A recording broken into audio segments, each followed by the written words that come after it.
Neopets thing. I saw it with my own 2 eyes. That was a true story. Can confirm. I don't know what, you sure? I think so. Never mind, ignore that. That was a secret message. Okay. Hi. Now according to randomlistorganizer.net, I'm gonna go next.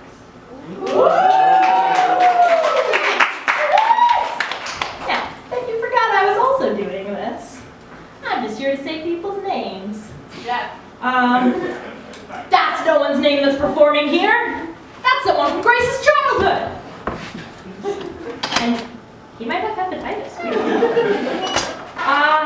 I want to start out with something that I originally was not going to include in this set, but it happened to me this morning. Today, I went to therapy, and I made my therapist cry. That's never happened before. That was the first. But it wasn't anything bad. That's the thing. I wasn't doing. I showed her a picture on my Instagram. And she goes, "Oh, that's so beautiful." And then she starts wiping away tears. And then she tries to keep doing therapy. And she goes, so how does that make you feel? How does that make you feel? Are you okay? But the picture, and this is true, the picture was a picture of a dog. And she was like, "Ah!" And I'm like, yeah, honestly, same. So I had to share that. But the real story that I wanted to bring to you today is a thing that happened to me a few weeks ago on Facebook. Yeah, that's right. Oftentimes, on Facebook you get the occasional friend request from a complete stranger or a message from a bot, right? That happens a lot. I'm used to it, I ignore them, I delete them, whatever. The other day, I get a message from someone who had no friends in common with me, and so I assume it's a bot. I look at the message. It says, "So you do comedy. Do you get your jokes by looking in the mirror?" And I'm like, oh shit! I've been roasted by a bot before. Like, this is crazy. I get so excited. I'm like, what is this? This might be a person. So I say, what's probably not the best thing to say to someone you don't know. I just say, "I don't know you!" And I don't know what I expected this guy to say in response. But if I were to make a list of every possible response, from most likely to least likely, his response would definitely have been last. He says, "Do you want a dildo?" Now, your average person might recognize this situation and be like, oh, this is some random creep on the internet who's trying to hit on me. This is some kind of a sexual thing. This guy picked the most unsexy website, Facebook. And when I say the most unsexy website, I'm including LinkedIn. LinkedIn fucks. But he chose Facebook to try to hit on someone.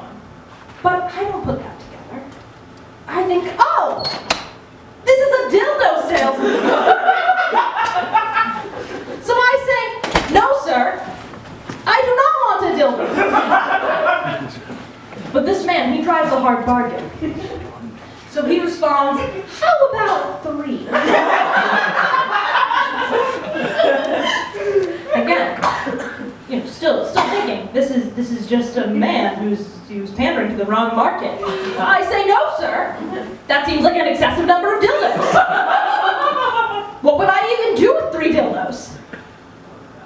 And then, some of you are getting ahead of me, he proceeds to tell me exactly what I can do with 3 dildos. And then I understand. This is no dildo sense. But then I'm like, oh, he wants to buy them for me, which means he might be willing to buy me other things. So I spend a really long time trying to get money out of this guy. It doesn't work. And in the end, I feel kind of guilty about it. Because in the end, he actually asks me out. And I'm like, no, I just thought you would be my sugar daddy.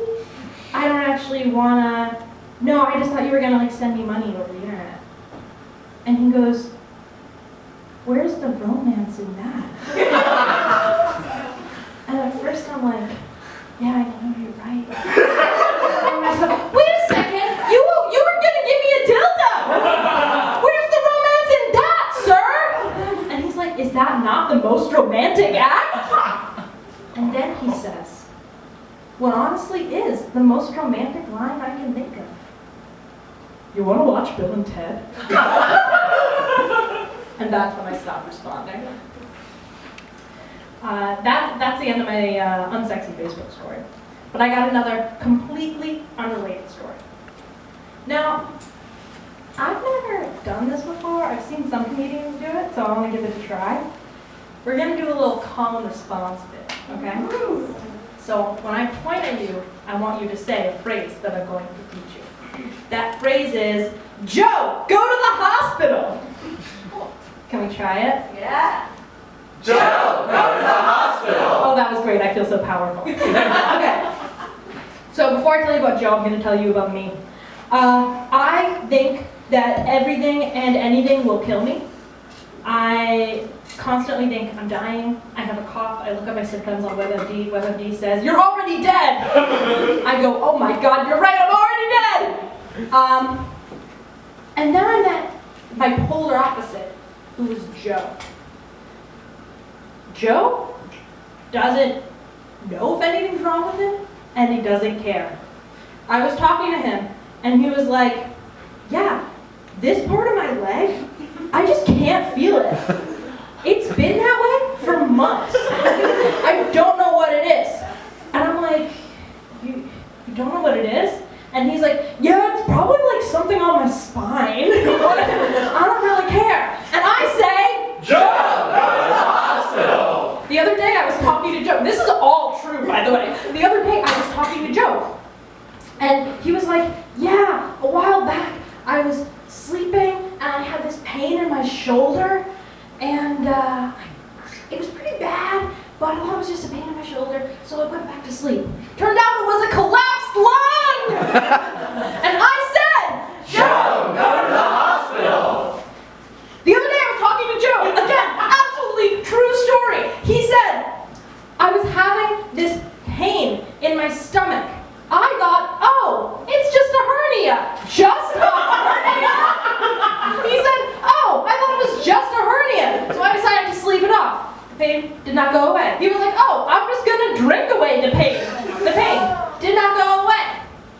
His girlfriend tells him, Joe, go to the hospital! He goes to the hospital. It's diverticulitis, which is very bad.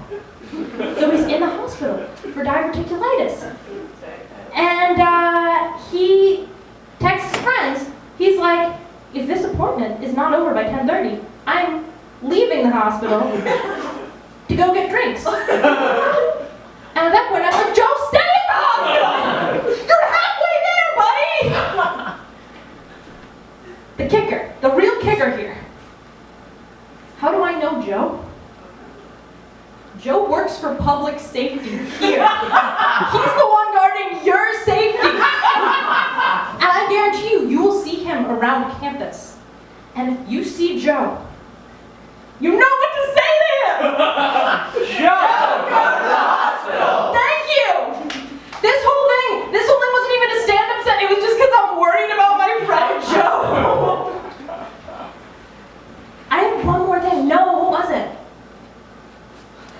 Oh, I remember what it was. Okay, this is my very last thing. I had this existential crisis the other day because I realized that I'm getting older. And it was when I saw my friend from high school make this post on Facebook. They said, I got the gift I wanted for my birthday. And they posted a picture of a vacuum cleaner. And I was like, oh my God, this is adulthood. We're boring now. It was really sad. And that's it, and that's my set.